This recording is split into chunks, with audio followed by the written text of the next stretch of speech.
Good morning and hello students. In the last video tutorial we were reading about biogeochemical cycles, and the last cycle which we read, it was the water cycle, and now today we are going to read the next cycle, that is called carbon cycle. As we cycle का मतलब ये था कि कोई भी चीज़ जो है वो अलग अलग कंपोनेंट से होती हुई means in a cyclic form, like abiotic and biotic component के बीच में साइक्लिक मैनर में वो एक्सचेंज होती रहती है. Correct. Carbon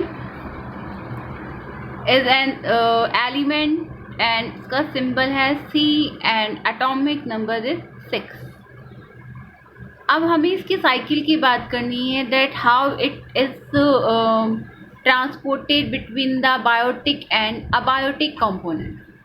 first of all we will see about कि कार्बन कहाँ कहाँ मिलता है and in which form it is found. So first of all we will read about the occurrence of carbon. Occurrence of carbon means carbon कहाँ और किस किस form में मिलता है. Then we will read how it is transported into the biotic component, how it is accumulated by the abiotic, mainly by the plants, and how by it is again transported into the atmosphere. So सबसे पहले हम बात करते हैं कि carbon कैसे मिलता है, अकरेंस क्या है इसकी, किस किस फॉर्म में और कहाँ कहाँ मिलता है. एज वी नो, सबसे पहले तो जो सिंपल फॉर्म हमें जो पता है कार्बन की, it is found in the form of carbon dioxide. Carbon dioxide ये सिंपलेस्ट या वेरी नोन फॉर्म है जो हमें चाइल्डहुड से पता है कि CO2 एक गैस है, कार्बन डाइऑक्साइड गैस है, which we exhale during the process of respiration. But here you may see, यहाँ जो कार्बन है वो ऑक्सीजन के साथ कंबाइंड फॉर्म में है. We can say it is in the combined state. Correct. यहाँ हम देख सकते हैं, यहाँ पे ये कंबाइंड स्टेट में है with the oxygen, carbon dioxide. इसके साथ साथ डिफरेंट टाइप्स ऑफ मिनरल्स होते हैं. इन दैम ऑल्सो कार्बन एक फॉर्म का मतलब कंबाइंड फॉर्म में मिलता है. Like the simpler one is, हम देख सकते हैं कैल्शियम कार्बोनेट. यहाँ जो कार्बन है वो कैल्शियम के मिनरल सॉल्ट की फॉर्म में है and combined state as well as here is there. Next is sodium hydrogen carbonate, that is baking soda.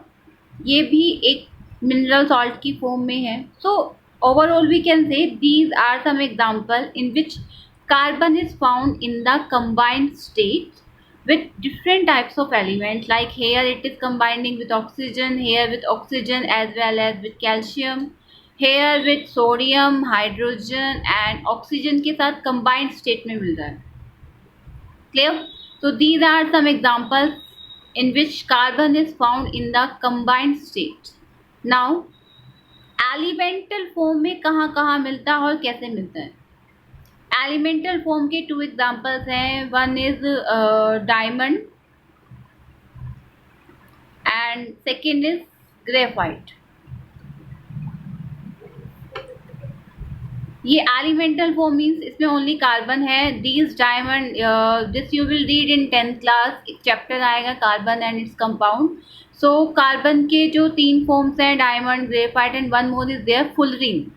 तो उसमें केवल कार्बन है, तो we can say it is found in the elemental form. Clear. Here it is found into the combined state and here it is found in the elemental form. इसके अलावा ये तो सारी हो गई अबायोटिक थिंग्स, मतलब abiotic form में कहाँ मिल रहा है. अगर हम जितने भी लिविंग ऑर्गेनिजम्स हैं उनकी लाइफ जो है it is carbon based. Means different types of nutrients, जैसे कि अगर हम बात करें number 1 carbohydrate, and the simplest carbohydrate as we know is glucose, and glucose formula is C6H12O6. Here you may see carbon. यानी हमारे अंदर भी जितने भी कार्बोहाइड्रेट्स हैं उनका एक जो कॉन्स्टिट्यूएंट है वो कार्बन है। Beside carbohydrate, proteins are made up of carbon, hydrogen, oxygen, nitrogen and some are made up of sulfur. Fat, अगर हम फैट की स्ट्रक्चर देखें, फैटी एसिड और ग्लिसरॉल जो उसके कंपोनेंट हैं, तो उसमें कहीं ना कहीं कार्बन मिलेगा। बिसाइड ऑफ इट, अगर न्यूक्लिक एसिड देखो, nucleic acid means as we read in the chapter number 5, nucleic acid means DNA and RNA. जब हम डीएनए एंड आरएनए की स्ट्रक्चर को स्टडी करेंगे सो वहाँ हम देखेंगे कि इसमें भी कार्बन एक एलिमेंट कंबाइंड स्टेट में कार्बन मिल रहा है। यहाँ पे हम लिविंग की बात कर रहे हैं, यहाँ पे ये नॉन लिविंग फॉर्म में थे। तो न्यूक्लिक एसिड की जब हम ओवरऑल स्ट्रक्चर देखेंगे तो उसमें भी, क्योंकि nucleic acid is made up of nitrogenous bases and sugar and all that. जो न्यूक्लिक एसिड है, समझने के लिए हम ये देख सकते हैं कि न्यूक्लिक एसिड का एक कंपोनेंट शुगर है एंड शुगर हमें पता है, शुगर यानी कि कार्बोहाइड्रेट, और इसमें जो इसका एक कंपोनेंट है या इसके जो कॉन्स्टिट्यूएंट है उसमें कार्बन प्रेजेंट है। बिसाइड ऑफ न्यूक्लिक एसिड अगर हम विटामिन की स्ट्रक्चर देखेंगे तो उसके अंदर भी कार्बन होगा। सो ओवरऑल लिविंग ऑर्गेनिजम्स के जितने भी मेजर कंपोनेंट्स हैं, जैसे carbohydrate, protein, fat, nucleic acid, vitamin, जो ये इंटरनल कंपोनेंट्स हैं जो एज अ मेटाबोलाइट काम करते हैं, वर्किंग का काम करते हैं, उन सब के अंदर यहाँ पे कार्बन मिल रहा है। अगर हम एक्सटर्नली और मतलब स्केलेटन फॉर्म में देखिए तो सब एक्वस फॉर्म में मिल रहे हैं, कोई ना कोई कंपोनेंट बना रहे हैं। लेकिन अगर हम बात करें जो लिविंग ऑर्गेनिजम्स हैं उनका endoskeleton as well as exoskeleton. Skeleton means कंकाल, एंडो मतलब जो अंदर की तरफ मिलता है, एक्सो मतलब बाहर की तरफ मिलता है। तो इनके अंदर भी कार्बन है, जैसे कि endoskeleton, if we will talk about the human being, it is made up of bone and cartilage. अब जब हम बोन की स्टडी करेंगे तो उसके अंदर जो कंपोनेंट है उसमें कहीं ना कहीं कार्बन मिलेगा। As the same thing for the cartilage.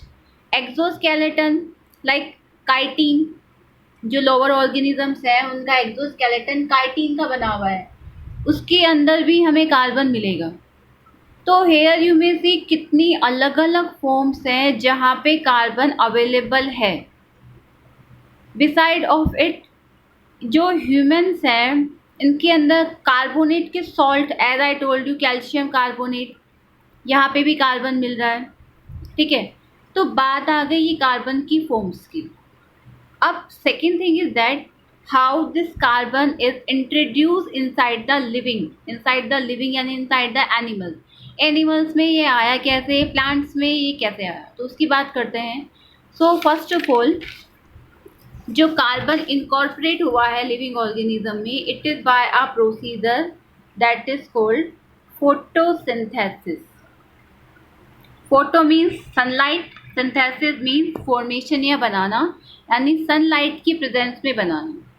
तो फोटोसिंथेसिस एक ऐसा प्रोसेस है, जैसे हमें पता है the overall reaction CO2 react with water in the presence of chlorophyll pigment and in the presence of sunlight. It produces C6H12O6 as the main product and oxygen gas as the byproduct. So जितने भी living organisms हैं उनमें ये carbon incorporate होता है by the procedure of photosynthesis. ठीक है, अब प्लांट में जो फूड बना है वो ग्लूकोज की फॉर्म में है, क्या तो इसे डायरेक्टली ऐसे ही यूटिलाइज कर लिया जाएगा और it will be converted into another molecule, कोई अदर कंपोनेंट बना दिया जाएगा। ठीक है, ये ग्लूकोज हमेशा ऐसे, प्लांट्स में अगर हम बात करें तो it will not stored in the form of glucose, it will be converted into different another form, means इससे काफ़ी टाइप्स के अनदर कंपोनेंट बन सकते हैं। ठीक है, अब ये जो ग्लूकोज है ये in the presence of oxygen और in the absence of oxygen it will break down, correct. और ये ग्लूकोज जब टूटेगा it will again produce CO2, मतलब जो यूटिलाइज किया CO2 से बनाया glucose, then glucose again back converted into CO2। लेकिन यहाँ जो एनर्जी यूटिलाइज हो रही थी वो थी सनलाइट, मतलब इसमें ह्यूमन एफर्ट नहीं है, ये नेचर्स गिफ्ट है, that sunlight they are using for production of glucose. लेकिन जब ये ग्लूकोज टूटा तो इसके साथ कुछ एनर्जी बनी which is utilise to sustain the human life या सस्टेन द एनिमल्स लाइफ, क्योंकि चाहे प्लांट हो चाहे एनिमल हो, they all will respire and during the respiration maximum जो होते हैं they inhale oxygen and exhale CO2, चाहे वो ऑक्सीजन की प्रेजेंस में हो या एब्सेंस में हो, but ultimately they will exhale CO2। Clear? चाहे वो ऑक्सीजन की प्रेजेंस में करें या एब्सेंस में, लेकिन उन्हें CO2 इवॉल्व तो CO2 रिलीज तो करना ही करना है। ये जो CO2 है अगेन एटमॉस्फेयर में आ गई, तो इस तरीके से ये कहाँ रिलीज हो गई? एटमॉस्फेयर में, because we release it outside. एक तरीका तो ये हो गया एटमॉस्फेयर में CO2 रिलीज करने का। Second process is that the burning of fossil fuels. जितने भी फॉसिल फ्यूल्स हैं उनके जलाने से उनको, क्योंकि फॉसिल फ्यूल्स बने भी किससे हैं? वो प्लांट्स के पार्ट से बने हुए हैं, प्लांट्स और एनिमल्स, और प्लांट्स और एनिमल किससे बने हुए हैं? They are made up of carbon. तो जब इन फॉसिल फ्यूल्स जब बर्न करते हैं तो इनसे भी क्या रिलीज होती है एटमॉस्फेयर में? CO2। अब फॉसिल फ्यूल्स के अलावा अलग अलग प्रोसीजर हैं, जैसे कि गर्म करना, हीटिंग, इसमें भी निकलता है CO2। जैसे कि फॉसिल फ्यूल, जैसे मान लो हम कोल यूज कर रहे हैं for the heating purpose in the railway, so उससे भी CO2 निकल रहा है। कुकिंग में भी यूज करते हैं, ट्रांसपोर्टेशन आने जाने के लिए पेट्रोल डीजल यूज किया जा रहा है। तो एक्चुअली ये सब तरीके हैं जिससे again CO2 release into the atmosphere. Clear? तो इस तरीके से ये साइकिल जो है वो रिपीट होता रहता है। इनकॉर्पोरेट हुआ, again back converted into the atmosphere, फिर अगेन इनकॉर्पोरेट होगा, then again back converted into the atmosphere. तो ये अलग अलग तरीके हैं जिससे CO2 बनता है और वापस से रिलीज होता है।